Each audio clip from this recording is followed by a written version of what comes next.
최근 미디움에 꽤 강한 제목의 포스트가 하나 올라왔습니다. 제목은 Apple just killed the App Store 그리고 괄호 안에 UI, UX designers are panicking 이라고 되어 있습니다. 처음 봤을 때는 저도 제목이 너무 세다고 느꼈습니다. 그런데 첫 문단을 보면 그냥 자극적인 이야기로만 넘기기는 어렵습니다. 글은 WWDC 2026 이후의 앱을 포스트 앱 인터페이스라고 부르면서 소프트웨어에 버튼이 없는 시대가 온다고 말합니다. 이 표현을 그대로 믿기보다는 사용자가 앱을 여는 방식과 시스템이 앱 기능을 부르는 방식이 어떻게 바뀌는지를 보자는 쪽으로 읽으면 좋겠습니다. 이 글의 주장은 대략 이렇습니다. 지금까지 모바일 앱은 설치하고 아이콘을 누르고 메뉴를 열고 화면 안에 버튼을 눌러서 일을 끝내는 구조였습니다. 미디움 글은 이 구조가 흔들린다고 말합니다. 앞으로는 사용자가 앱을 직접 열지 않아도 시리나 애플 인텔리전스가 앱의 기능과 데이터를 불러와서 작업을 이어갈 수 있다는 겁니다.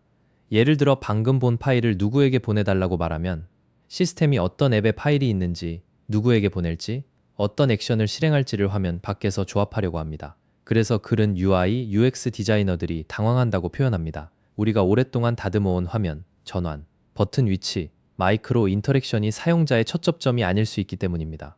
여기서 중요한 건 제목이 아니라 앱이 시스템 안에서 읽히는 방식이 제품 경험의 일부가 되고 있다는 점입니다. 애플 공식 발표로 넘어오면 이 이야기가 조금 더 구체적으로 보입니다. 애플은 개발자가 앱의 콘텐츠와 기능을 시리 AI, 스팔타이드, 숏커트, 애플 인텔리전스 같은 시스템 경험에 연결할 수 있게 한다고 설명합니다. 여기서 핵심 단어가 앱 인텐스입니다. 미디움 글은 이것을 앱 이후의 인터페이스라고 강하게 표현했지만 애플 쪽 자료를 보면 방향은 더 실무적입니다. 시리가 앱 안의 엔티티를 이해하고 앱의 액션을 실행하고 화면 위에 보이는 맥락까지 참고할 수 있게 만드는 구조입니다. 사용자는 반드시 앱의 첫 화면에서 출발하지 않을 수 있습니다. 검색, 음성, 화면 위 객체, 다른 앱의 컨텍스트가 모두 시작점이 될 수 있습니다. 앱 인텐트를 한 문장으로 줄이면 앱의 기능을 시스템이 이해하고 호출할 수 있는 형태로 설명하는 계층입니다. 기존에는 기능이 화면 안에 버튼 뒤에 숨어 있었습니다. 사용자가 그 화면을 찾아가서 버튼을 누르면 그때 코드가 실행됐습니다. 앱 인텐트에서는 그 기능을 이름이 있는 액션으로 꺼내 놓습니다. 어떤 입력값을 받는지, 실행하면 어떤 결과가 나오는지, 백그라운드에서 가능한지, 사용자에게 어떤 응답을 해야 하는지까지 같이 설명합니다. 그래서 UX 관점에서 이건 단순한 개발자 API가 아닙니다. 버튼으로만 접근하던 기능을 Siri, 스포트라이트, 숏커트 같은 시스템 표면에서도 이해할 수 있게 만드는 작업입니다. 실제 값을 보면 앱 인텐트라는 타입이 나오고 그 안에 인텐트 파라미터, perform, 인텐트 리졸트, provide dialog 같은 값들이 연결됩니다. 앱 인텐트는 사용자가 하려는 일의 이름입니다. 메시지 보내기, 일정 만들기, 사진 찾기처럼 하나의 작업 단위입니다. 인텐트 파라미터는 그 일을 끝내기 위해 필요한 입력 값입니다. 누구에게 보낼지, 어떤 문서를 쓸지, 언제 실행할지 같은 값입니다. perform은 실제로 일이 실행되는 지점이고 인텐트 리졸트는 실행 뒤 시스템이 받는 결과입니다. provide dialog와 intent dialog는 사용자가 시스템으로부터 어떤 말을 듣게 될지를 정합니다. 그러니까 인텐트 하나를 설계한다는 건 이름 하나 붙이는 일이 아닙니다. 사용자가 어떤 말로 시작하고 시스템이 무엇을 물어보고 언제 실행하고 어떤 문장으로 결과를 돌려줄지까지 정하는 일입니다. 액션만으로는 부족합니다. 사용자가 말하는 대상도 시스템이 알아야 합니다. 방금 본 문서, 그 사진, 민수에게 온 마지막 메시지처럼 사용자는 화면 안에 실제 대상을 자연스럽게 가리킵니다. 에피엔티티는 앱 안의 실제 대상을 시스템이 이해할 수 있게 표현하는 방법입니다. 여기에는 고유한 식별자, 표시 이름, 부가 설명, 이미지, 중요한 속성이 들어갑니다. 디스플레이 리프레젠테이션이 중요한 이유도 여기에 있습니다. 시리가 확인 카드를 보여주거나 스펄타일리트가 검색 결과를 보여줄 때 그 작은 시스템 UI 안에서 우리 앱의 데이터가 어떻게 보일지가 결정되기 때문입니다. 그래서 디자인은 화면 레이아웃만의 문제가 아닙니다. 데이터가 시스템 UI 안에서 어떻게 읽히고 구분되고 선택될지도 같이 설계해야 합니다. 엔티티를 정의했다고 끝나는 것도 아닙니다. 시리와 스플로테이트가 실제 데이터를 찾아야 합니다. 이때 엔티티 쿼리, 인덱스드 엔티티, 인텐트 밸류 쿼리 같은 개념이 나옵니다.